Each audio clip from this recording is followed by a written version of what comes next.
이 영상은 주제 탐구 보고 영상 제작 수행평가의 제출을 위해 수능 특강 영어 테스트 3-7번의 본문을 참고하여 제작하게 되었음을 알립니다.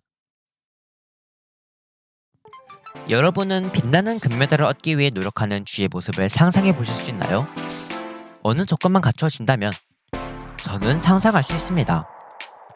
제가 오늘 말씀드리고자 하는 것은 다름 아닌 상의 동기부여를 받는 동물에 대한 제 생각입니다.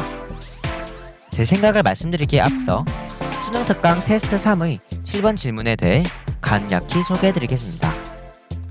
7번 질문에서는 금메달을 얻기 위해 노력하는 쥐의 모습을 상상해 볼 수 없다고 하면서 동물은 상의 특유한 의미를 모른다고 주장합니다. 저도 이 생각에 일부 동의합니다. 동물이 상의 의미를 모르기 때문에 동기부여를 받지 못하는 것은 당연합니다. 하지만 쥐에게 빛나는 금메달이 가지는 의미를 알려준다면 그때도 쥐가 금메달을 신경 쓰지 않을까요? 우선 쥐와 금메달에 대해 알아보기 전에 몇 가지를 알아볼 필요가 있습니다. 먼저 인간과 동물을 비교해 보겠습니다. 인간과 동물의 다른 점은 인터넷을 사용하고 소통이 원활히 이루어질 수 있으며 뇌가 훨씬 더 잘 발달해 있다 등이 인간이 다른 동물들과 차별화를 지니는 것 중 일부일 것입니다. 그렇다면 인간이 동물과 공통으로 지니는 것에는 무엇이 있을까요? 고통이나 욕구, 모성애 같은 원초적인 것이나 사회체계를 지니는 동물도 있다는 것, 그리고 생각 등이 있겠습니다. 그래서 인간과의 일부 동물들은 왜 원초적인 것에만 의미를 부여하지 않고 칭찬이나 명성같이 추상적인 것에도 의미를 부여할까요? 솔직히 말하자면 인간은 추상적인 것에 의미를 부여하는 것이 아니라 칭찬이나 명성이 추상적인 것이라고 착각하는 것입니다. 정확히는 칭찬이나 명성이 가져올 부차적인 것을 간과한 것이지요. 개를 예시로 들어봅시다. 어떤 개의 경우 주인이나 주변 사람이 귀엽다 해주면서 계속 바라봐주고 관심을 가져주면 개는 기뻐할 것입니다. 귀엽다는 말이 귀에 익을 것이고 개는 그 말을 들을 때마다 주인이나 주변 사람들이 취하는 자신을 향한 호의적인 태도를 떠올릴 것입니다. 쓰다듬어 치거나 간식을 받는 등의 긍정적이고 호의적인 경험들이 떠오르면서 개는 귀여운이라는 칭호를 좋아하게 될 것입니다. 이 경우 개는 인간의 귀여운이라는 칭호, 즉 추상적인 의미의 상을 학습했다고 볼 수 있습니다. 사랑과 애정, 관심 등을 받을 때의 개는 행복함과 같은 감정을 느낄 것입니다. 그러면 그 개는 귀여운 개가 되기 위해 사람들이 귀엽다라고 인식하는 행동을 보여주면서 귀여운이라는 칭호를 얻기 위해 노력하게 되겠죠.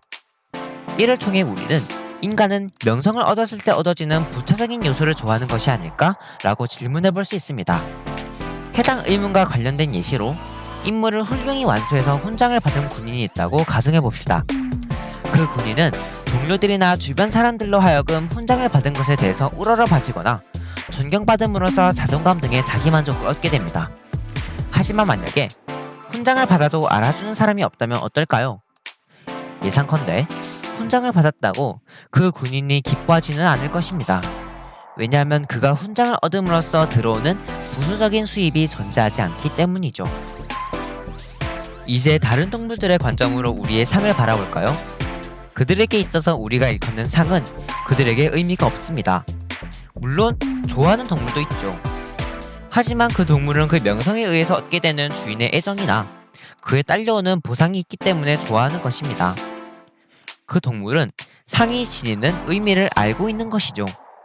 과연 실험실 쥐가 올해의 실험실 쥐나 1호를 통과하는 가장 창의적인 길을 발견한 쥐라는 상의 의미를 알까요? 아닙니다. 그들은 그 의미를 모르죠. 그 상이 가져올 부수적인 수입을 모릅니다. 그래서 그 상을 얻으려고 굳이 노력하지 않는 거예요. 아마 본문 내용을 집필한 글쓴이는 이러한 부분에서 착각한 것 같습니다. 다시 처음으로 돌아가서 쥐 얘기를 해봅시다. 일반적인 실험실 쥐는 금메달을 신경 쓰지 않습니다. 하지만 미로를 통과했을 때 주는 먹이는 신경 쓰겠죠.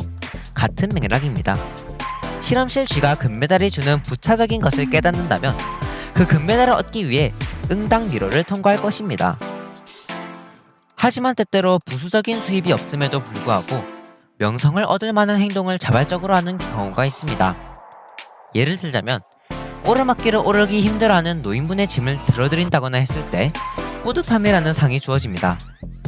뿌듯함이라는 것은 우리 내면의 어떤 욕구를 해소시키지요. 마치 고구마를 시원한 탄산으로 씻어내는 것처럼요. 그럼 우리 내면의 어떤 욕구는 뭘까요? 그건 공감으로 얻어지는 타인의 고통에 대한 스트레스이자 내재적인 동기부여입니다. 분명 어떤 선한 사람은 무거운 짐을 이고 계시는 노인분의 짐을 응당 들어드릴 거예요. 온몸을 날려 아기를 구한 고양이 사건도 이 예시에 해당됩니다. 고양이에게는 아기를 위험에서 구한다고 해서 물질적으로 얻어지는 것은 없어요. 하지만 고양이는 아기를 구함으로써 타인이 받을 고통에 대한 스트레스를 해소한 겁니다. 반대로 노인분을 돕지 않은 사람이나 아기를 돕지 않은 고양이가 존재하기도 하죠. 아무래도 명성 같은 추상적인 것은 모든 인간에게 해당되는 것이 아니라 동물, 그러니까 사회적인 소통이 원활하여 상이 지니는 의미를 알고 있는 동물에게 해당되는 것으로 보입니다. 따라서 해당 견해에서 인간에만 한정하는 상의 특유한 의미라는 주장은 오류로 볼 수 있겠습니다. 영상을 시청해주신 모든 분들께 감사하다는 말씀 올리며 피드백은 환영입니다. 이상 3학년 5반 4번 김동현이었습니다. 감사합니다.